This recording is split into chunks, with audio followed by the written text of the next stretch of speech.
Hey everyone, good evening. I am just driving back from Roatan, and great trip down there. Super exciting. Everything is going fantastic. It's just amazing. But wanted to throw out there real quick. You can still, as of this very moment, buy Bitcoin for less than $65,000 per coin.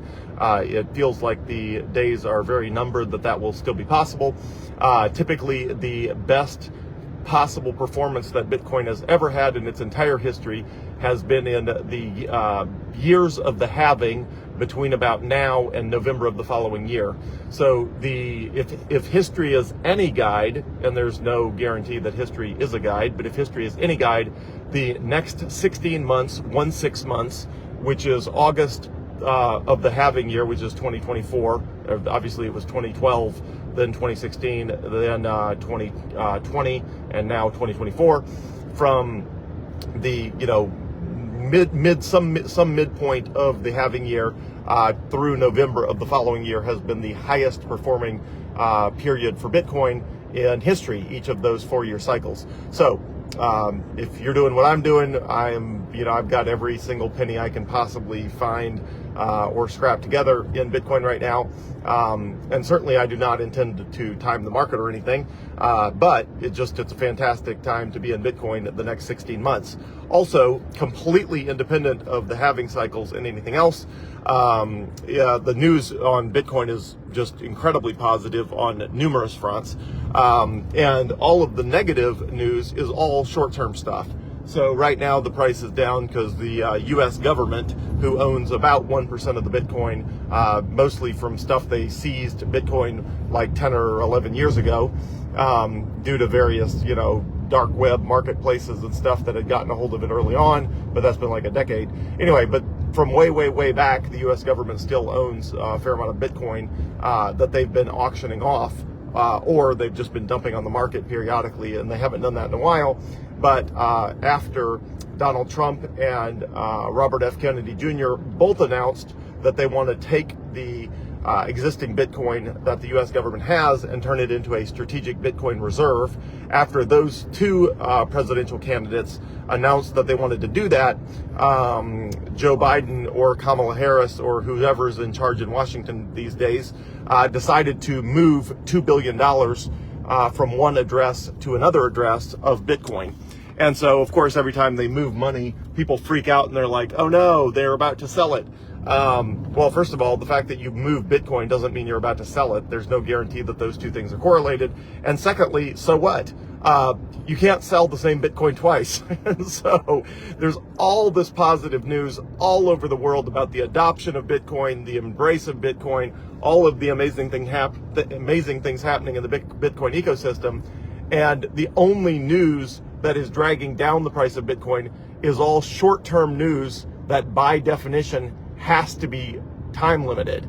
It was the German government selling Bitcoin, and then it was Mt. Gox, giving Bitcoin back after 11 years. The German government was giving Bitcoin back after, I think it was 11 years, and Mt. Gox was giving Bitcoin back after 10 years that had gotten hacked. And now the U.S. government, from Bitcoin they got 10 years ago, is moving Bitcoin around, and people are afraid they're going to sell it. So what?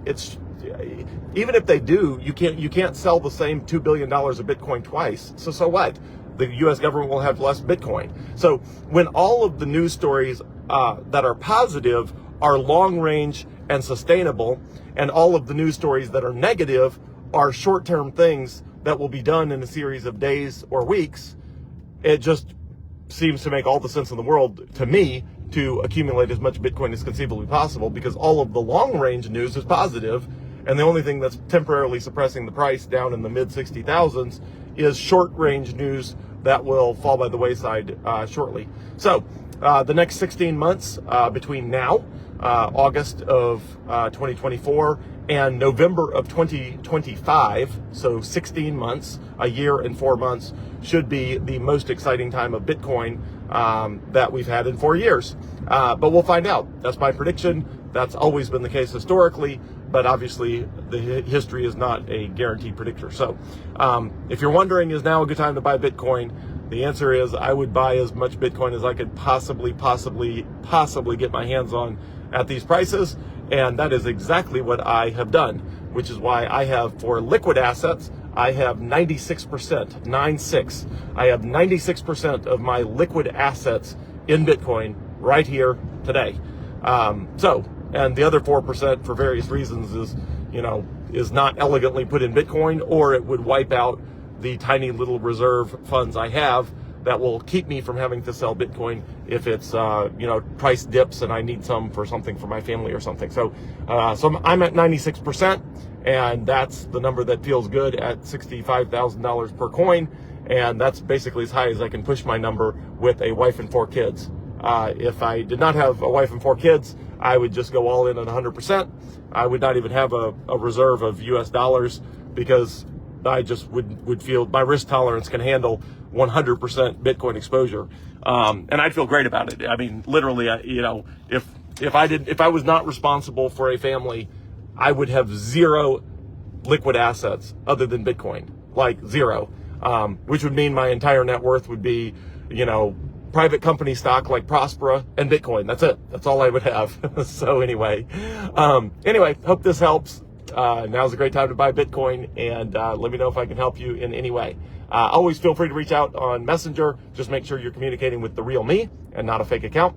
Or you can text me at 601-207-0813. That number again, 601-207-0813. I love answering questions about Bitcoin. It is my favorite thing. I love answering questions, providing resources. It's what I do for fun when I'm not working. And I just love doing that. So if I can be of assistance in your Bitcoin journey, please let me know, and have a wonderful night. Thank you.